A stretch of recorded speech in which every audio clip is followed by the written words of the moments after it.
A filosofía dos cómics basease en facer accesible o entretemento, a crítica social e a cultura popular a grandes audiencias. Convertéronse nunha lingua universal e durante décadas permitíronnos identificarnos con superheróis. Seguro que recordan os seus cómics favoritos, mesmo ata os conservan. Son as stories dos nenos de xeracións pasadas. Os protagonistas do Reels eran un detective disfrazado e o seu fiel e torpe compañeiro. Non son as primeiras, para iso témonos que ir ao antigo Exipto xa fai máis de 500 anos, talladas en pedra. Era e segue sendo a necesidade de contar algo.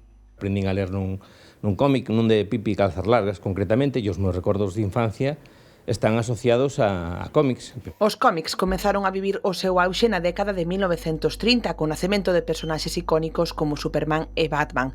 Os anos 80 foron especialmente brillantes no noso país, con grandes éxitos como Zipi e Zape ou Mortadelo e Filemón. Os nenos dos 68, 70, de repente atoparon unha cousa moito máis fantástica, moito máis adonxada desas entre comillas, versións históricas a cara unha versión máis ciencia ficción, máis fantasía, creu para gañar esa fama. Vivimos un momento en que o cómic clásico goza de moi boa saúde. Os de superheróis manteñen a popularidade grazas tamén ás adaptacións cinematográficas.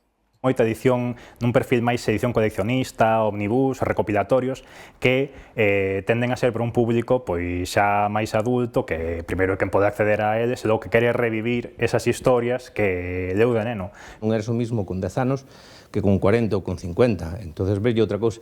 Pero os recordos que están asociados a esas primeiras lecturas sempre están aí. Se senten atraídos pola nostalgia, busquen no fallado, quizáis atopen unha sorpresa millonaria. O cómic que deu a luz a Superman en 1938 vendeuse por $6 millóns.